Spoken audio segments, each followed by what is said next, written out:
ఈరోజు వీడియోలో నేను జొన్న రొట్టె ఎట్లా చేయాలో మీకు నేర్పిస్తున్నాను. యాక్చువల్గా నేను పిండి కుక్ చేసుకుంటాను, అది చూపించేకి కాలేదు ఈరోజు. నెక్స్ట్ వీడియోలో చూపిస్తాను మీకు అది ఎలా చేయాలనేది.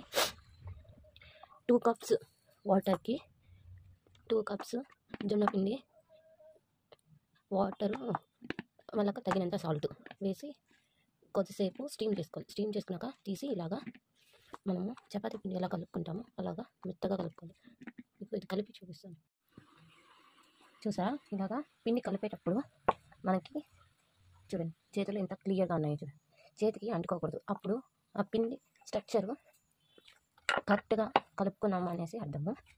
ఇలాగా మనం ఎంత నీట్గా ఎంత సాఫ్ట్గా కలుపుకున్నామో మనం చేయడానికి అంత సాఫ్ట్గా ఉంటుంది, ఈజీగా ఉంటుంది. చూసారా, సాఫ్ట్గా చేసాను.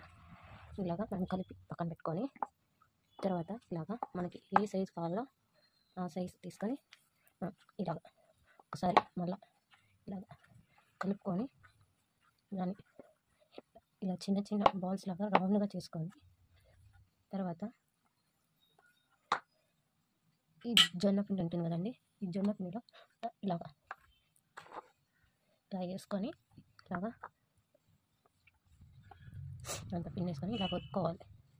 తర్వాత మనం చపాతీ చేస్తాం కదా, చపాతీ రోలర్తో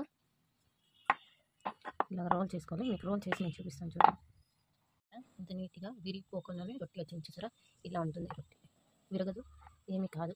నేను చెప్పినట్టుగా చేశారంటే మనకి ఫుల్ రౌండ్గా కావాలంటే మనము ఏదైనా ప్లేట్ పెట్టుకొని నీట్గా రౌండ్ చేసుకోవచ్చు. చూడండి, మళ్ళీ నేను ఇంకొకసారి చెప్తున్నాను.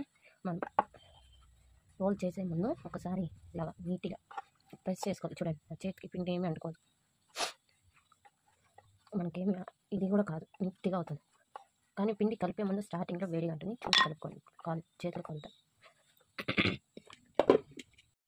రొట్టె చేయడానికి ముందుగానే తవ కొంచెం వేడి వేసి పెట్టుకుంటున్నాను.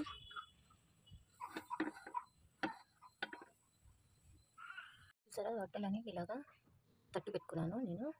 నెక్స్ట్ కాచి చూపిస్తాను. ఇది కూడా బాగా హీట్ అయ్యింది. ఇప్పుడు దీని మీద ఇలాగ రొట్టె వేసిన తర్వాత దీని మీద వాటర్ స్ప్రింకిల్ చేసుకోవాలి.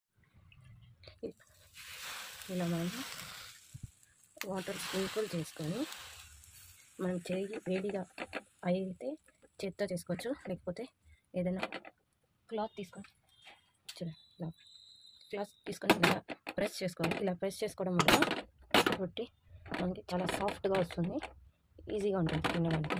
అది కనీసం 1 అవర్ అయినాక సాఫ్ట్గా ఉంటుంది. చూడండి, ఇలాగా ఒత్తుకోవాలి.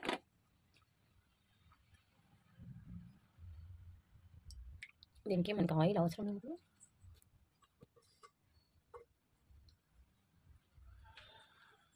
ఇలా ఒత్తుకొని స్ప్రింకిల్ చేశాక మనం టర్న్ చేసుకొని మళ్ళీ ఇంకొకసారి ఇలా నీట్గా ఈ సైడ్స్ అన్నీ ఇలా ఒత్తుకున్నామంటే పిండిగా లేకుండా నీట్గా ఉంటుంది.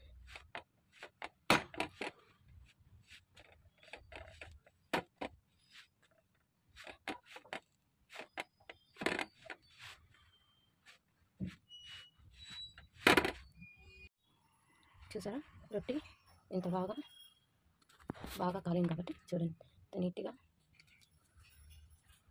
బెలూన్ లాగా వదులుతుందా.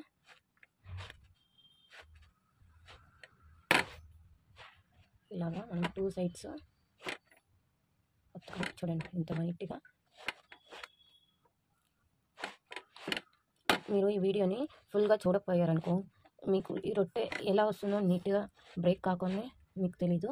ప్లీజ్ ఈ వీడియోని మీరు ఫుల్గా ఫస్ట్ నుంచి లాస్ట్ వరకు చూసారంటే నేను ఇందులో టిప్స్ చెప్తూ ఉంటాను, కాబట్టి మీరు టిప్స్ని దానికి తగ్గట్టుగా చేశారంటే మీకు కూడా ఈ రొట్టె నీట్గా వస్తుంది. Please like and share my videos and subscribe. చూసారా, రొట్టె ఇంత బెలూన్ లాగా చపాతీలాగా ఎంత బాగా కాలాయో. దీనికి మనకి ఆయిల్ అవసరం లేదు.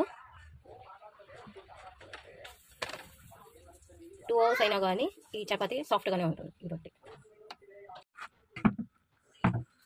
జోల రొట్టె పీక్కి తాలింపు.